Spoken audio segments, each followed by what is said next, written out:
All right, so let's start off with the first topic, which is unmanaged and managed local data. So let's load scene 1. Creates in 0 milliseconds, 1 millisecond, super fast. Memory usage is 0.31 megabytes. Texture usage is 0.07. We're going to focus pretty much on the orange number here. This number may change a little bit as we do the examples, but it's not an interesting topic for today's discussion. So in scene 2, which is the one that I'm about to load, what I've done is this is again using the template that I provided last week, and it's got the organization where I put all the locals and forward declarations and localizations and all that good stuff at the top.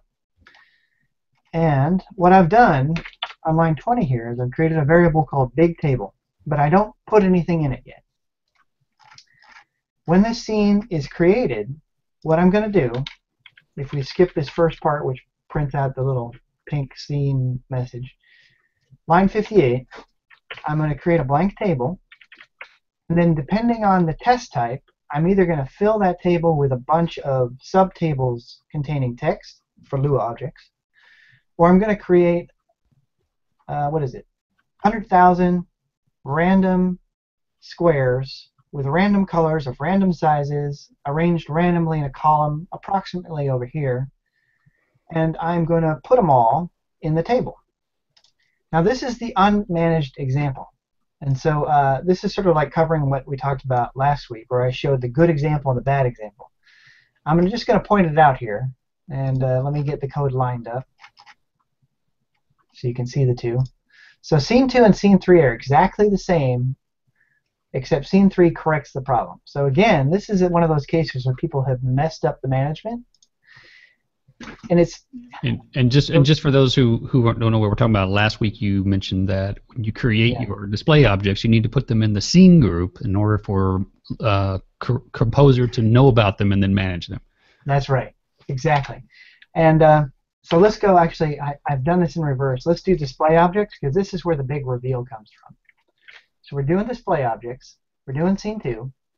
This is the bit of code that creates the scene objects. And as you can see here, at no point do I insert these temporary, so I get a handle to the rectangle. At no point do I insert the rectangle handle into the scene group, which is provided to me by Composer. Now if we look at scene 3, I do in fact do it. This is where I do it correctly. I create it, I set some variables, I store it in my table so I can track it in my game later on and find it and do something with it. But I also insert it into the scene group. In other words, I tell Composer, please manage this. When it's time to destroy it, you're in charge, you destroy it. I'm not going to be in charge of this. So the big reveal is that if I run this example, click scene 1, 0.31 megabytes. Go to scene 2, takes a moment, 16.14 megabytes. Now I'm going to click scene 1, and what it's going to do, let me just verify that I've got this set up right. Yes. So in main Lua on line 33, I've told it recycle on scene change, which means every time I change the scenes, it's going to destroy the scene that I'm in as I leave. So I'm currently in scene 2. I'm going to click on scene 1, and it's going to destroy the scene after it creates scene 1. So let's do it. Now, if everything were correctly done, what we'd expect to see is this to go back down, the number, but we're not going to see that. So it says, hey, I destroyed scene 2, but the memory usage didn't go down a whole lot. Something is wrong. So the problem is that as I said in this example here, I did not insert the objects into the scene group. They're not being managed, so this is the unmanaged example. But in the managed case, let me reload it. Go to scene 1, 0.31, scene 3, 16.14. Now when I go back to scene 1, most people, this is where people get confused. They're going to expect this to go back down to 0.31 or whatever we started at. It's not. It's going to go down significantly, but it's not where we started. So, and why is that? I'm going to explain that. Let's Okay. leave that as a hanging question, okay? Okay. So, Okay.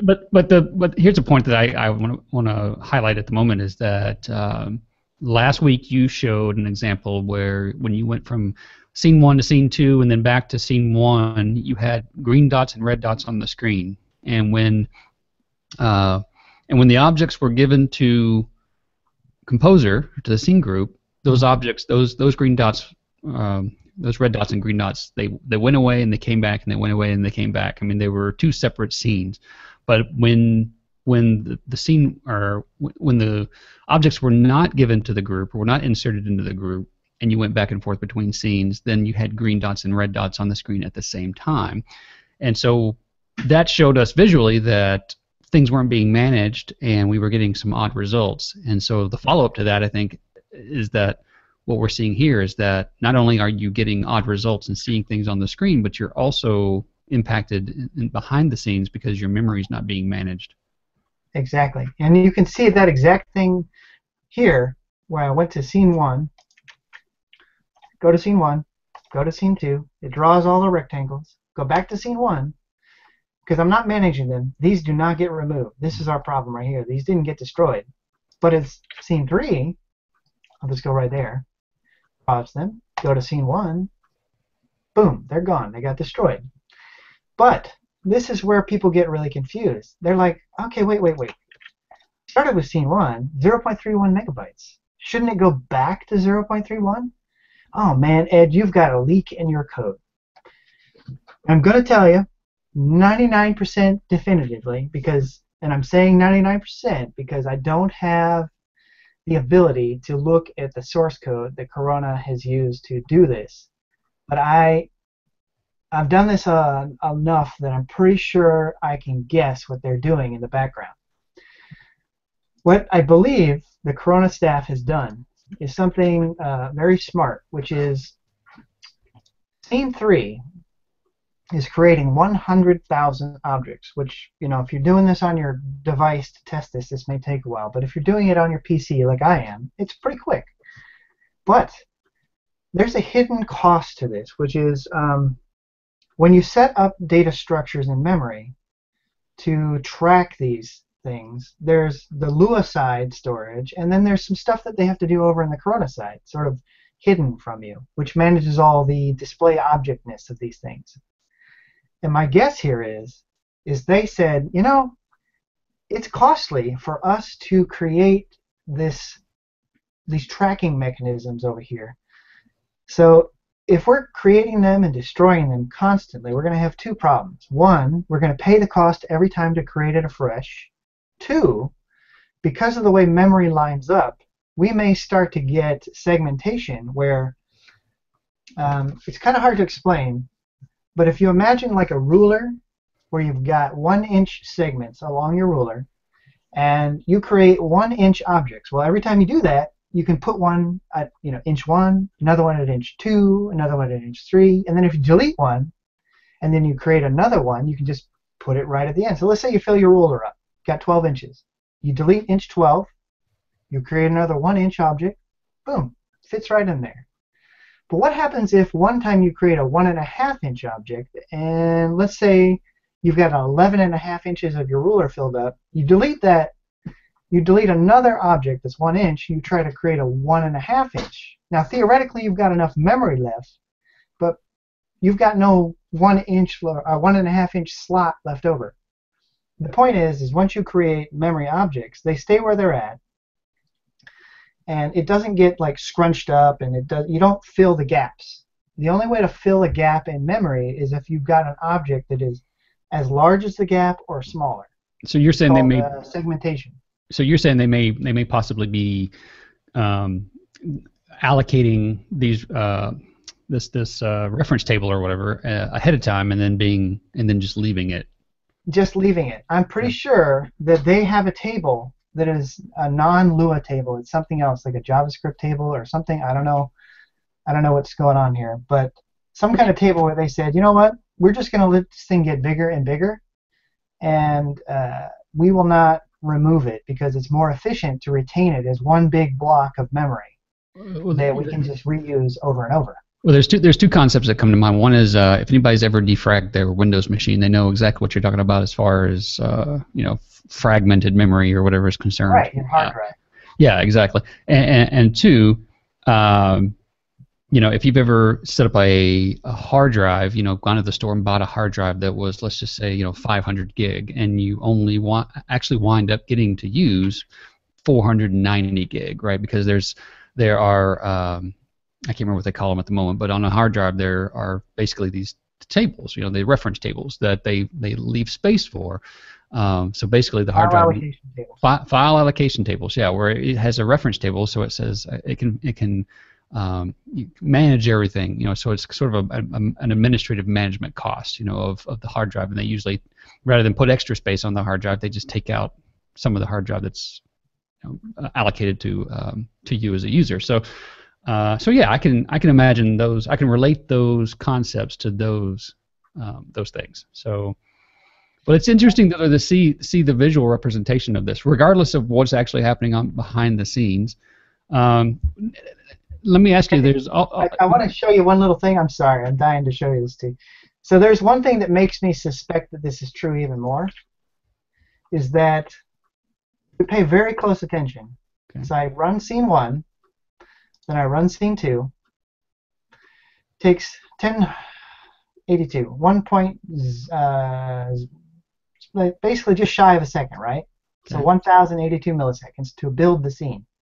Now I'm going to go destroy it, and then I'm going to go back and make it again, and it's going to be shorter. Interesting. It takes less time. And in fact, it always consistently takes less time than it did the first time. Maybe not, exactly the same amount of time, but it's always going to be shorter, which tells me that some of the work was done up front. Right. They cached away something, they skipped a step, and the step that I'm guessing they skipped is the creation of that special table for tracking whatever it is they're tracking, something. Because that's the only thing I can imagine that is taking up 2 megabytes of storage, is some big table for tracking 100,000 objects. Right. So, okay, yeah, that makes total sense. Okay, so before we completely lose our train of thought here, now this is where people get really confused, and the first time I saw it, I got confused too. Let's do Lua Objects. Now Lua Objects, it's just tables, so everything is purely on the Lua side of the split. For people who are listening who are not familiar with the way Corona works, you can think of it as a dual memory domain. There is sort of like the Lua stuff, all managed by the embedded Lua interpreter. And then there's going to be some stuff that is managed by Corona, sort of like done on their side of the fence. Lua doesn't own it. Lua doesn't know about it. It's all up to the Corona guys to deal with that stuff. So we got Lua memory, we got Corona memory. So when we're creating Lua objects, you go through and you do this example. You do scene 1, 0.31. Let's do scene 2. I create a bazillion objects. I create 100,000 tables where each table contains 100 entries, and each entry contains this huge lorem ipsum. So I just created 10 million strings of lorem ipsum and stored them in 100,000 tables. Okay, and this is the unmanaged example. This is the unmanaged example. Okay, now unmanaged is sort of a misnomer here, because you don't insert Lua tables into scene groups because they're not display objects. Corona does not manage tables. Corona manages display objects. That's it. So yes, display objects and tables are very similar, but they're not exactly the same. So the question that was asked last week was, hey, when I kill a scene, does Corona clean that up for me? And the answer was yes and no. If it's Lua tables, as soon as I go back here, 29.78 started off at what, 0.31? You think I'd remember this number by now? Yes. It's unmanaged. I'm not doing anything special. I'm not setting the table to nil. I'm not doing anything special in here. I'm just merely destroying the scene. When I go back to scene 1, you weren't looking, Charles, but that's okay. I see it. We're back where we 0.31. started. Now this is the part where people go, whoa, whoa, ho, hold on a minute. What? I thought I had to set that to nil or do something. Well, it looks very much to me like when a scene is destroyed, Corona goes back and says, wow, look at all this other stuff that's created. I'll nil that out too. Because the correct way to do this, as far as I'm concerned, is you create it, you fill it, and later on in the destroy, you would set that to nil. And what you're telling Lua is, take it away, it's all yours, destroy it. But clearly, Lua or Corona has said, hey, Lua, I'm not using this thing anymore. Take it away. Let me just run this again. Scene 1, Scene 2, 29.78. Scene 1, back to 0.31. Let's do Scene 3. Same tables, 29.78. Back to Scene 1, 0.31. So the only difference between these two examples was that in the destroy, I didn't set that variable to nil, but I did in 3. Now, I still suggest that in your destroy, that if you have variables which are outside the scope of your scene methods, so they're basically locals within the file scope, that upon destruction, if you are done with that table, I would suggest you set the variable to nil. It's just good practice. Okay? And the reason for that being that you know that you've explicitly removed it? You have explicitly followed the Lua rules and say, hey Lua, I am done using this. You may garbage collect this now. Yeah. Otherwise, you have to remember when. Okay, does Corona do this for me, or does it not do this for me? But at least if you just do it yourself all the time, you know. This is a special instance. I think this is one of those weird cases where the Lua or the Corona guys, have something, and I can't see how they did it, where they said, hey, we see that you created a table when this module is loaded, because the scenes are basically modules, and we're destroying it. We're gonna clean that module up. Oh, and by the way, since we're destroying it, we're gonna nil out that table. I mean, that's what I'm guessing, because otherwise that memory should all still be there, but it goes away. I don't know. Best practice is to do what I do in Scene 3. Nil it out yourself. That way you'll never get in trouble.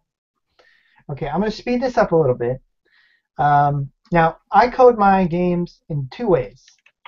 Typically, I do just what I'm doing here. If I have a table or some kind of structure that I need to be visible in the create and the will enter and the will exit or elsewhere, I create a variable at the top of my file where I declare it. And then at some later point, I'll put a table in it or I'll do something with it, and then I can start using it all over the place and know that it's going to be visible from line 20, in this case, down. Now, there's another way which I have suggested people do this, which is what I call scene group management. So in this example, let's go to Scene 4,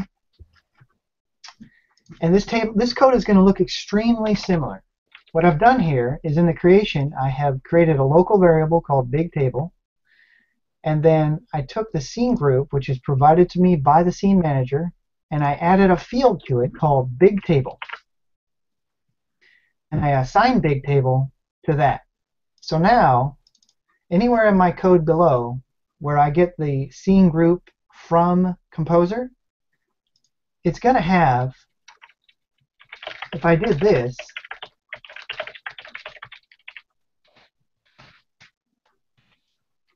and let's assume that I'd put some value in there.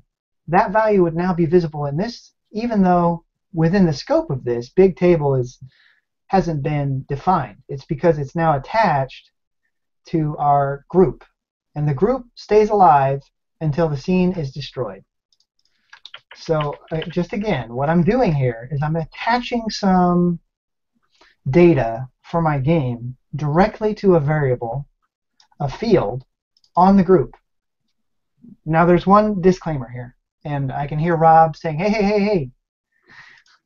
Maybe not just like that, but I know Rob, if he watched the show, he would tell me, hey Ed, that's a good idea, except you got to be real careful about the names. So you couldn't do like, you couldn't do that, right? I couldn't assign let's say I couldn't assign big table my variable and then assign it to .x. Why? Because the scene group, which is a display group, already has a field called x. You're going to be breaking the basic functionality of Corona if you do this.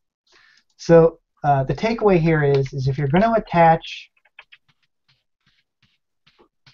fields directly to display objects and scene groups and display groups, which are all display objects, make sure to use a field name that doesn't conflict with something that Corona is already doing. Now, one way that people do this a lot of times is they simply put an underbar or two underbars there, and you're almost guaranteed that you're not going to get a name conflict, because very rarely does Corona use double underbar names for their fields. Could you also start every variable off with like RG, like yeah, like that's what I used to do. I used to put RG and then some variable name or a little underbar to make it more legible, something like that. You know, whatever your personal style is, that'll work. Just find a style that works and follow it religiously, and you'll be good to go. Okay, so whoops, undo all these changes here. So this is scene group management.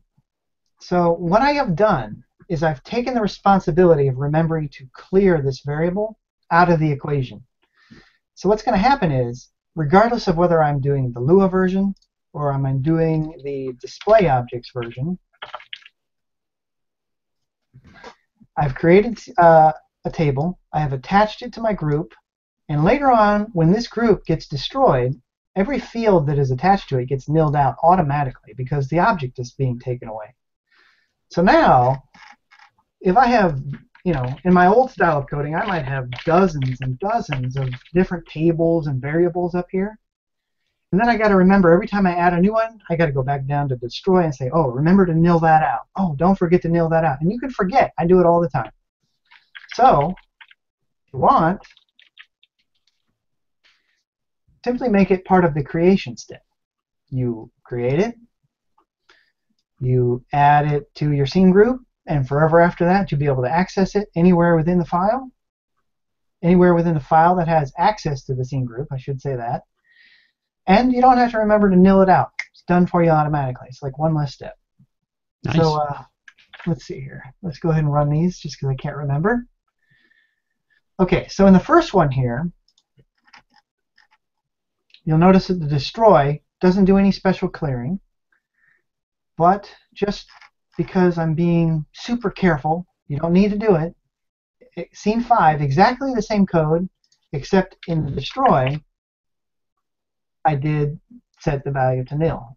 Now, this is completely pointless. You don't need to do it in this case, because in either case, if I do it, let's go to scene 1, 0.31. But for illustration purposes, it makes sense. Yeah, whoops, I clicked the wrong one, didn't I? Scene 4 takes us up to 16.14 megabytes. Go back to scene 1, goes back down to 2.31. Again, retaining that memory for Corona's use. Let's go to scene 5. 16.14. Scene 1, 2.31. Everything's handled perfectly in both cases. So this was great for illustration purposes, but totally not needed. Let's see. So as far as memory usage goes, that is about all there is to it. I think I should summarize is that if you create references above your scene definitions within the file, upon destruction, remember to clear them. That's all you got to do. Just set them to nil, and that way you're telling Lua, go ahead, you can recycle that memory.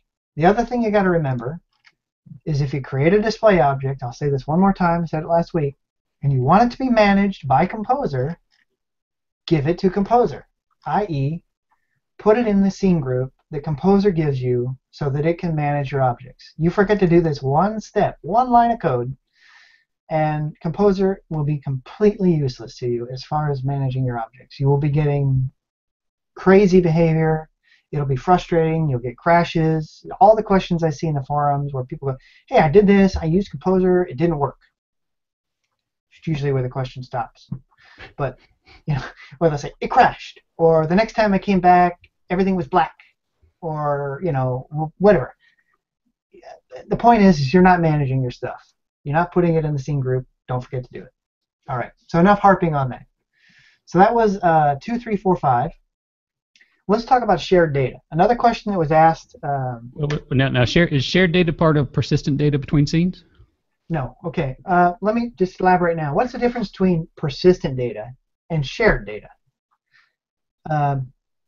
Persistent data, I think there are people using this term. They asked the question, and they may be using it incorrectly. Persistent data is data that is stored between sessions.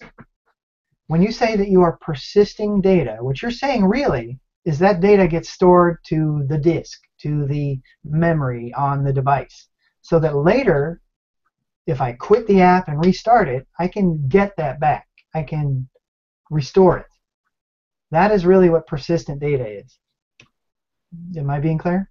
Yeah. No, that's good. Well, if we're gonna get into that part of the discussion, let's save it for next week.